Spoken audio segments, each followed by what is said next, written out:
ఇదిగో జగన్నాథం, నీకు ఆ సూపర్నెంట్ ఉద్యోగం ఇప్పించినందుకు ఇప్పుడు దాకా నువ్వు చేసేది ఏటయ్యా? కాకి బట్టలు వేసుకుని లాఠీ కరుపుచ్చుకుని దొంగనాయని కొళ్ళు పొడిచావు, అంతే కదా? అవకాశం అనుకూలించకపోతే నేను మాత్రం ఏం చేయగలను చెప్పండి. నేను మాట చెప్తా, తలకాయలు దగ్గర పెట్టండి. వారింటి తగలయ్యా, మాట చెప్తానని అవుడు పేల్చినట్టు మా మొఖం దుంపుతావేటయ్యా అపచకనం కూడాను. ఇదిగో నా తుమ్మునట్ట తిట్టబాకయ్యా. అదెంత జయప్రదమైంది అంటే పెళ్లిళ్లలో ముందు నా చేత తుమ్మించుకుని ఆ తర్వాతే మంగళసూత్రం కట్టిస్తారు. సర్లే, పల్లెటూరు నుంచి నిన్ను పానిగట్టుకు రప్పించుకుంది ఎలక్షన్ వ్యవహారంలో మాకు సాయంగా ఉంటావని కానీ నీ తుమ్ముల చరిత్ర చెప్పి మా మతి పోగొట్టావని కాదు. ఎందుకు ఏంటంటావు చెప్పు. ఆ భీమరాజు గారిని నువ్వు బయటికి రప్పించలేకపోతే ఎలక్షన్లో నువ్వు చవరం అయిపోతావు. నిన్ను నమ్ముకున్న మేమంతా డెప్పు కొట్టించుకుంటాం. ఆ తర్వాత మనం అడుక్కోవాల్సింది ఓట్లు కాదు, చెప్ప చేత్తో పట్టుకుని చిల్లర. ఆపోయి అపచక్ర మాటలు పెద్ద చెప్పొచ్చావు కానీ దేవరాజు గారిని బయటికి రప్పించే పథకం నేను అప్పుడే జగన్నాథంతో చెప్పే ఉంచాను. నాకు కూడా చెప్పు. మరి ఇదిగో ఈ మత్తు మందు పుడ్లో కలిపి పెట్టేస్తే ఇది తిన్న జైలు కాపలా వాళ్ళంతా తొంగుంటారు. దాంతో దేవరాజు గారిని మనం బయటికి రప్పించేయచ్చు. ఎండన్ గా ఉంది అవిడియా.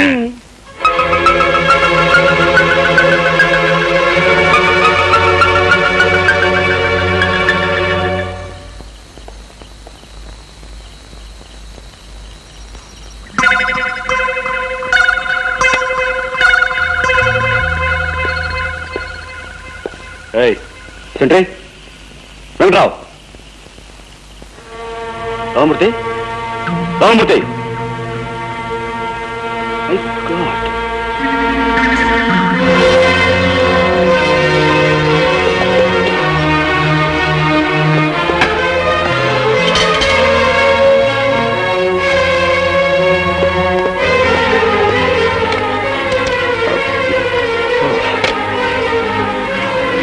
What is it?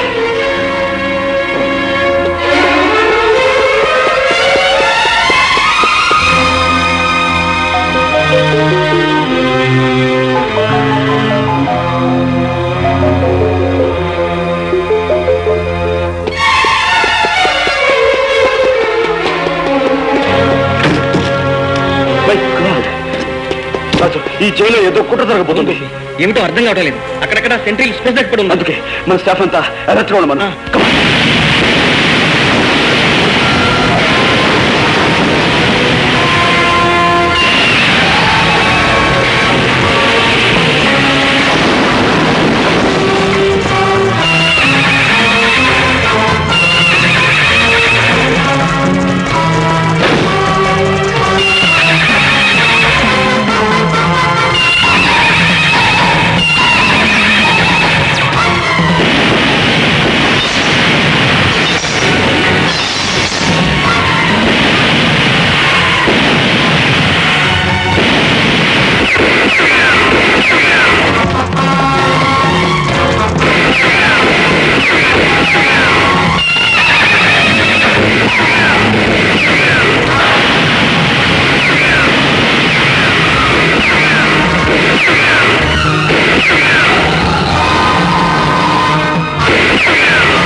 గంటకోట్లే ఆ రివాల్వర్ తీసుకుని మీరు కాల్చి మన ఇద్దరం పారిపోతాం.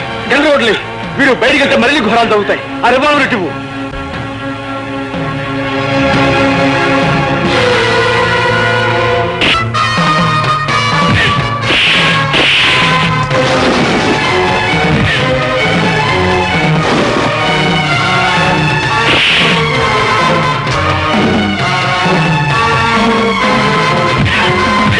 ఈ గొడవ అయితే కాకుండా మెయిన్ గేట్ కూడా పగలగొట్టి పారిపోతున్నారు.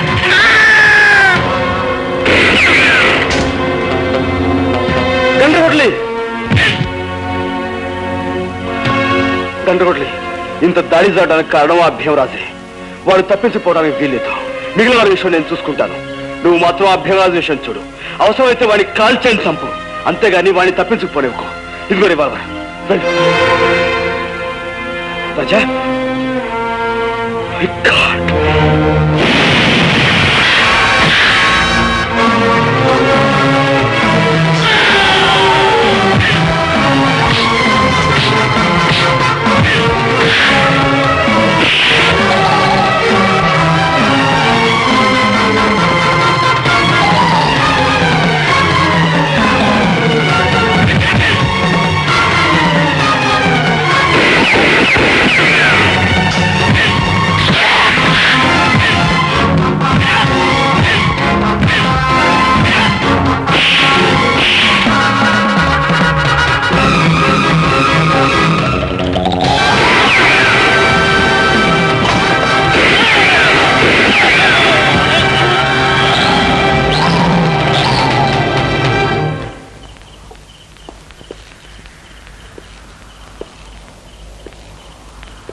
ఎవరైనా తప్పించాలని మీరింత దారుణం చేశారో వారి శవం ఇదిగో నా చేతుల్లో ఉంది. మర్యాదగా లొంగిపోండి.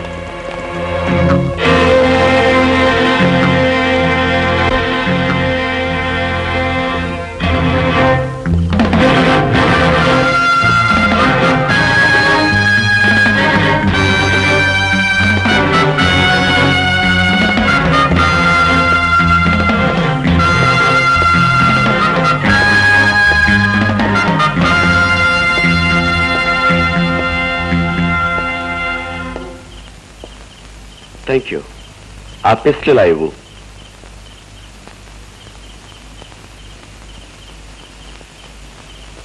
My pistol please. అందరూ దొరికిపోయారా? మన శత్రువులంతా చచ్చిపోయినట్లే. మన శత్రువులా? నీ శత్రువులా నా శత్రువులా? చట్టానికి శత్రువులు. నేను చట్టానికి శత్రువునే. అఫ్ కోర్స్ శత్రువుకి శత్రువు మిత్రుడు అవ్వాలి. అది కూడా చూసుకోకుండా మాకు సాయం చేశావు. థ్యాంక్స్. నీ వల్ల ఈ జైలుకు మంచి పేరు వస్తుంది. మా గోపి గారికి బంగారు పథకం కూడా రావచ్చు. ఆ లెక్కన నాకు 23 బంగారు పథకాలు రావాలి. ఇంతకన్నా పదునైన ఆయుధంతో నేను 23ని చంపాను. అది వేరు ఇది వేరు. ఇప్పుడు చంపింది ఒక బందిపోటుని. రెండిటికి సంబంధం లేదు. ఉంది జైలర్, ఉంది. ఆఫ్టర్ ఇది నువ్వు నిర్మించుకున్న జైలు. ఈ 4 గోడల జైలుకే ప్రమాదం వచ్చేసరికి నీ చేత్తో నువ్వే స్వయంగా ఈ ఆయుధాన్ని నా చేతికిచ్చావు. శత్రువుని చంపమన్నా. ఇదే శత్రువులు బయట ప్రపంచంలోనూ ఉన్నారు. పేదవాళ్ళని జలగల్లా పీక్కు తినేవాళ్ళు. వాళ్ళనే నేను చంపింది. నీది విత్తనవాదం. ఇలా వాదించడం చట్ట విరుద్ధం. ఓ ఈ చట్టపు శేషమోపడి కొట్టుకుంటున్నా.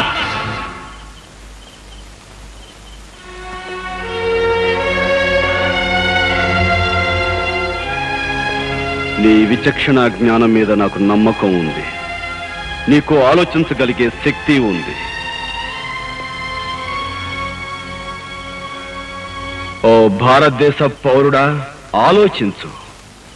చట్టం పరిధిలో ఒక దుర్మార్గుని చంపినందుకు బంగారు పథకం, న్యాయం పరిధిలో కొందరు దుర్మార్గుల్ని చంపినందుకు ఉరి శిక్ష.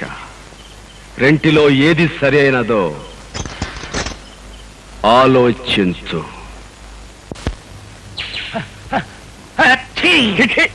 పతిపాట ముందు దరిద్రంగా తుమ్మపోతే నీ నోటికి మాట్లాడతాయా? ఇదిగా నా తుమ్ముని తిట్టబాకండి. అది ఎంత జయప్రదమైంది అంటే శ్రీరామనవమికి దసరా పండక్కి మైకులు పెట్టి తుమ్మించుకుంటారు నా చేత. అబ్బా ముందు నీ తుమ్ముల చరిత్ర కట్టి పెట్టి ఇస్సారికి రావయ్యా మగడ. ఆ జైలర్ గోపిగానే ఏ అమావాస్య నాడో లేపెత్తే ఇప్పుడు ఈ గోడ ఉండకపోను కదా. గోపి అంటే గుర్తుకొచ్చింది. ఇదిగో కాపుగారు, నేను చెప్పేది కాస్త వినండి. వినవయ్యా. జైలర్ గోపికి ఖైదీ గండ్రగొడ్డలకి చాలా దగ్గర పొలికలున్నాయి. మరి ఇంతకాలం ఆ సంగతి చెప్పేవా జగన్నాథం? పీనుగుల బుధాన్ని ఎత్తుకుని ముట్టోళ్ళగా ఓట్లు అడుక్కునేటట్టు మాత్రం చేశావు. ఇందులో నా తప్పే ఉంది దామోదరం గారు. మనం ఊహించని విధంగా మన ప్లాన్లన్నీ ఆ గోపి తారుమారు చేసేసాడు. చర్లబాయ చొప్పదంటూ జరిగిపోయిందేదో జరిగిపోయింది. ముందు వాళ్ళిద్దరికి కనెక్షన్ ఏమైనా ఉందేమో కనిపెట్టించాయి.